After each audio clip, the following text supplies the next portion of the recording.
there are people who make long-term sex really work, but couples, but they're really, what Luke said is true.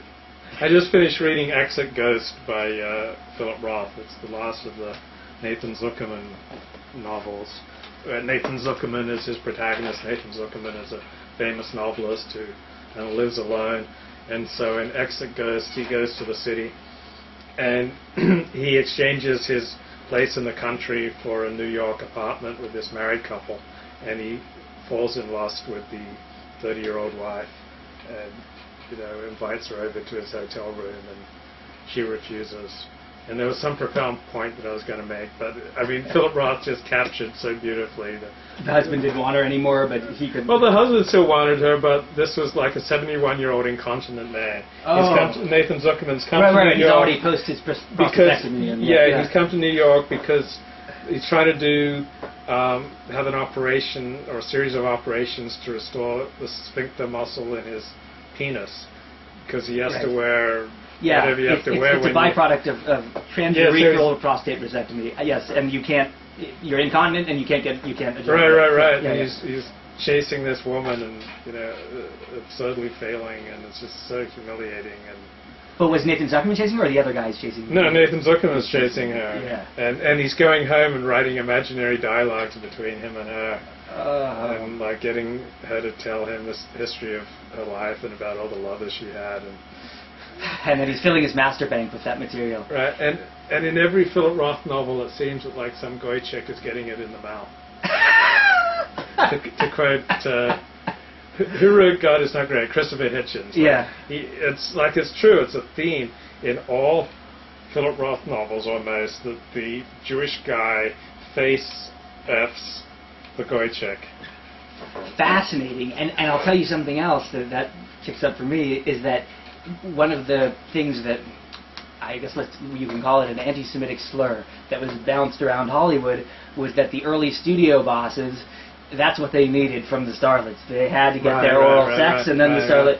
But it's a recurring thing like that face effing that Jewish men enjoy that supposedly. I was reading a book on... executive. Yes. I was reading a book on Hollywood by Dennis McDougall, and he said a quote by Marilyn Monroe that never got published in the newspapers or magazines. Because when she got some acting contract, she said, I guess I won't have to suck so many cocks anymore. Yeah, that's what I said to my father. He was talking about, my father-in-law that just yesterday was talking about A Gentleman Prefer Blondes, and he was going on and on about how great Marilyn Monroe was in it. I said, she was all that talented, but still, and I hypothesized that she, I guess, thank you, Marilyn, just validated what I said. And yet there's no lasting satisfaction from that. Or is there? Well, Do you think if you get one great Hummer that you're then content? No. But 10 is better than 1. And the thing I said about Master Bank, memories are precious and can be used with great utility when necessary. Right, and like when you get married.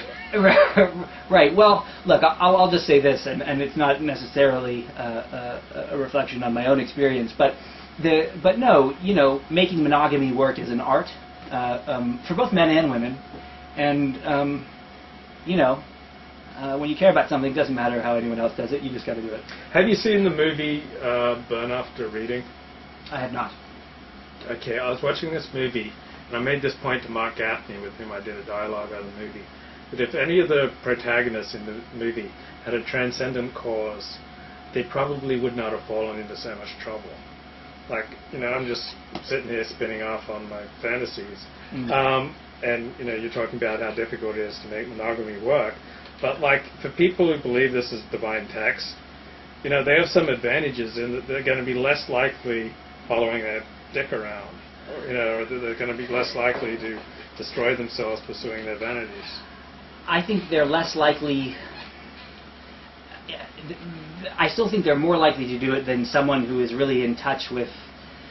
I don't want to go overboard on the self-knowledge thing, but I do believe in it. Someone who really understands themselves and how they function internally, and then they decide, this is what I'm doing, and I know it'll be a challenge, and I know how I will respond to it, but I'm going to make it work.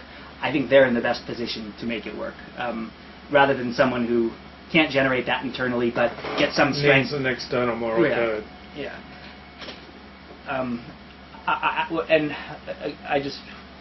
I want to say again about Monica's here! Yay! Midrashic girl, that's Monica. Midrashic girl, what's up? Hey. I thought you wanted to hear my heart scream the scream of screams. And you missed it because I got here and it was piercing. It was like unbelievable. It was like the sound of an army crying out in unison, like in one voice. Yes, yes. And it was because you weren't here. Remember, there's like a 30-second delay, so we'll speak right. and it'll take 30 seconds for Monica to react. But we do have Monica, aka Midrashic girl. Midrashic girl. Oh, and look at the divisions that are breaking out in no Arabic, and there's fights over excellent arguments. The schmucks have woken up. She wants you to scream it again. I now can't. There's a family outside. There's a family outside, but also Monica was specifically when Luke told me Monica's sick, and then it just burst forth. You can't summon that sort of thing at will. It you know. So, but I'm happy you're here now. So now I'm really not going to scream. We're very happy you're here. I want to scream. See, isn't that just life? You want it, but it only could happen when you weren't here because of your absence. And then now I take you for granted. Monica, do you have any... Luke's voice sounds kind of demonic on my computer. Not just on your computer. So your computer, Monica. That's just the way I am. Well, Monica, if you hate missing this, you should come next week. And I will say, there's another person who is interested in coming next week. Helen? That's Helen Jupiter. Oh, that would be awesome. Yes, so just mention having two chicks there. Yes, that would be an embarrassment of riches, Baruch Hashem. And, that would be great. Wouldn't that be great fun to have That would be a lot. Monica? That would be a lot of fun. We'd give them the chairs and we'd sit at their feet. Yes, and we'd learn Torah at their feet. At their feet. I hope they don't wear any shoes. Yeah. Oh, yeah. Yes. Whoops. I'm going to get in so much trouble. Really? I'm not sure. Nah. My absence is a profound presence. That sounds like something Levinas would say. Yeah. That's something Levinas would say. I can't stand. She'll be there. She'll be here next week for sure, vomiting on that.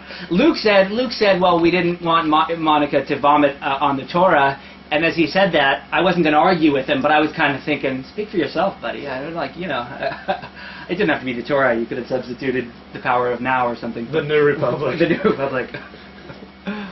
Monica, do you have any thoughts on this week's Torah portion? No, we're striking those sparks. Joshua, I promise you, we can really bring it. But Luke and I are just happy that our discussions are gaining traction and attracting other willing participants. We only care about what the girl thinks. Like Josh, we don't really care what you fellas think.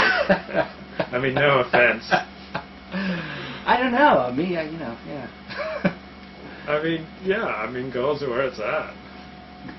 Joshua, do you disagree that chicks are where it's at?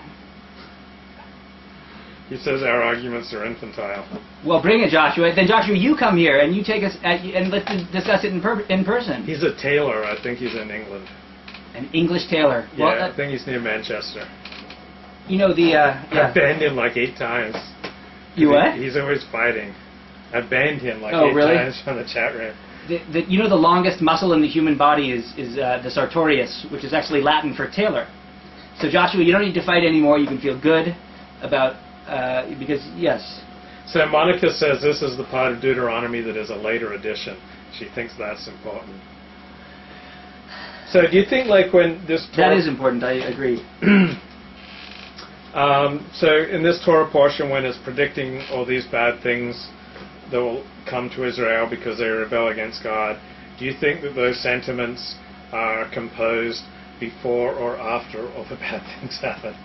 Like, do you think like this was composed like after 722 when the Northern Kingdom was destroyed, and maybe even after 586 when they're taken away to Babylon? Oh, absolutely. Like, do you think this is Deuteronomy? God's Yes. infinite divine wisdom? No. He's seeing from 3,200 years ago that the Israelites will. No, well, first of all, Joshua, I do. Old Man Rivers, I do care. Yes, I'm a caring individual. I'm sensitive to all sorts of opinions, both batshit and coherent. But I agree with you. No, my understanding is that this was not introduced to the Jewish people until 444 BC by